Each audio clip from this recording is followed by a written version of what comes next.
you ever been in that place where just something in you screams out, it's not fair. It's just not fair.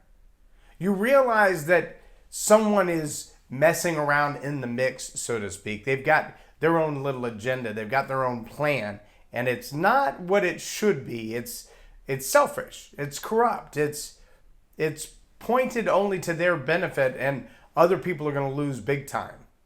If you've ever been in a work environment like that, or a relationship like that, or even watched it from afar, there's a sense of injustice that rises up in you, and you think, why doesn't anyone see that? Why doesn't anyone do anything about that? Am I the only one? Have you ever been there? Welcome to Leading Leaders Podcast. 5-minute videos, 5 days a week. I'm J Loren Norris with Leading Leaders Podcast. I want you to know that there's something about that sense of injustice that's natural in all of us. It's a part of our human nature to want what's right. And for the most part, we recognize when something is wrong. We recognize injustice not only in our own lives, but we recognize when injustice is being served to someone else, when someone else is being mistreated, taken advantage of, lied to, deceived. And the sense of injustice rises up in us just like it does in the person that's being taken advantage of. Now, a lot of times we see that in an organization and we think to ourselves, why doesn't leadership do anything about it? Are they really that blind? Well, let me be honest with you and tell you, from a leadership standpoint, it's not necessarily that they don't see it going on. But it is true that one of two things is happening. One, they know what's going on, and they're part of the corruption themselves. And so that's going to allow it to continue to go on. If there's someone who's maybe sliding a little paper one way or the other, they're maybe writing some contracts that are a little fluffier than they should be. They include some things maybe that aren't getting delivered. But all that extra cash that's coming in isn't just going in the pocket of the one guy writing the contract. It's kind of lying in the pockets of lots of people. It happens a lot, especially in big union houses. They have a way of kind of leveraging the price. Just go back and watch any of the documentaries on the old racketeer stuff where organized crime, in fact, the RICO law was created because organized crime got into several of the unions, especially in the Northeast, and caused the prices of regular work to go through the roof. The unions got busted. Rudy Giuliani was one of the guys that came in as a state's attorney and helped break down some of the unions that were working in cohorts with organized crime. Now, there were people who were looking at that from the outside. The little guy who's trying to put a roof on his house, or the guy who's just trying to fix the plumbing in his apartment building. And he's getting charged like they were laying gold pipe, not lead pipe, in his building. And it was all about the corruption. Now, did the leadership know about it? Yes, for the most part. The leadership of the unions, the leadership of the contract companies, the leadership even of the apartment complexes that were writing the checks. They all knew there was a little payola going on. There was a little bit of money moving around that wasn't supposed to be. So on the one hand, you've got leaders who know that there's corruption going on, and they're okay with it because they're benefiting from it. So do the leaders know that there's something going on that's unjust, something that's wrong? Chances are really high in that 90 plus percentage range, that yes, leadership knows that it's happening. On the other hand, you may have the leader who says, I know that it's happening, but I'm waiting for just the right moment to catch them.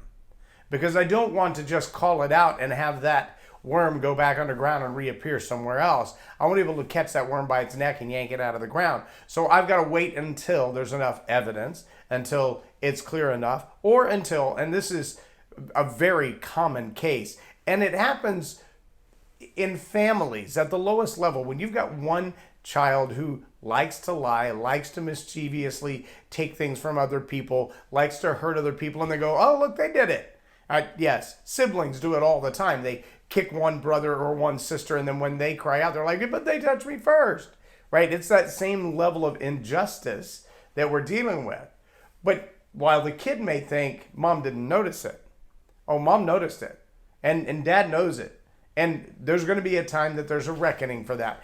Then leaders, good leaders, recognize these what seem to be petty little arguments. They recognize in an organization when one narcissist is trying to control 5 or 6 other people and constantly blaming the 5 or 6 other people for their failures. And a lot of times they'll pick one person that the narcissist they'll pick that one person that is their nemesis, that one person that could bring them down, that one person that could expose them, and they will pound on them or peck at them until they feel like the boss is ready to get rid of them. And a deceived leader will usually fall for that. And they'll see the person who's being poked at as the problem and say, well, we just got to get rid of this problem. Everybody seems to have a problem with this person, so we just have to get rid of that person. A good leader recognizes what's going on. And a good leader will take countermeasures to that. Changing departments, moving someone into a new position, giving them rank or authority that other people may look at and go, why would you give that to them? But it's something in the character, something in the justice of the leader who allows them to see where the deception has come from. Now, if you work in an organization where you know for a fact that there's corruption, and that corruption goes all the way to the leadership, you've got one of two options, and they're tough. One is find someplace else to work. Because if the corruption goes from the level you're at all the way to the CEO, you're looking at an Enron kind of a situation. Everyone is going to get busted eventually. Everyone's head is going to roll eventually. And when it does, you don't want to be any part of that. So if you know that there's corruption from the lowest level to the highest level, or from whatever level to the highest level, find another place to serve. Find another place to work. That may be hard given your investment in your career, but I'm telling you right now, if there's corruption throughout, it's never going to pay off well. It might pay now. You might even be part of that little payola, a little extra cash coming, but eventually it's going to cost you. Get out now. Don't be a part of the corruption. Move along. The other is, if you feel like you've got sufficient evidence, sufficient hard evidence, provable evidence, whether it's of a crime or it's just of an injustice from a moral standpoint or an ethical standpoint, take it up with the leaders that you feel like are strong, good, moral, and ethical leaders. The people who are going to go, hang on, I'm sorry, I didn't know any of that was happening. Thank you for making me aware. But understand too, sometimes the deceivers are not just the ones at the level that you're at, the ones that are obvious. Sometimes the deceivers are 4, 5, and 6 levels up, and they're actually using these people as puppets.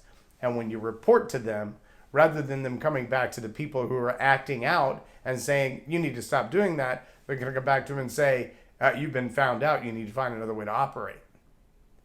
So you've got to be very diligent in exposing the corruption, very diligent in exposing the deceivers in the organization. For that reason, I say, if you don't have good, strong leadership who sees that stuff and counteracts it and makes efforts to expose it in a legal way or in a just way in order to prevent it, then you may just have to choose to move along. Don't allow your own ethical, moral standing to be corrupted just because everybody else in the company is doing something unjust to an individual, to the customer, or to another organization. Doesn't mean you should be a part of that. Good leaders are going to see that stuff. And whether you're the good leader that needs to see it and get out, or you're the good leader that needs to see it and do something about it, you need to take action. Don't let corruption corrupt you. Just understand, there's a reason there's a phrase that says a bad apple spoils the whole bunch. There's nothing more contagious in the world. Not even the common cold is as contagious as an attitude. And the attitude of corruption is a mindset and a feeling set that justifies corrupt behavior. It will infect an entire organization. So if you see it and you're in a position to do something about it, do something about it. And if you see it and you're not in a position to do anything about it, it's time to move along. I'm J Loren Norris with Leading Leaders Podcast for Tell It Like It Is TV. Have a blessed day.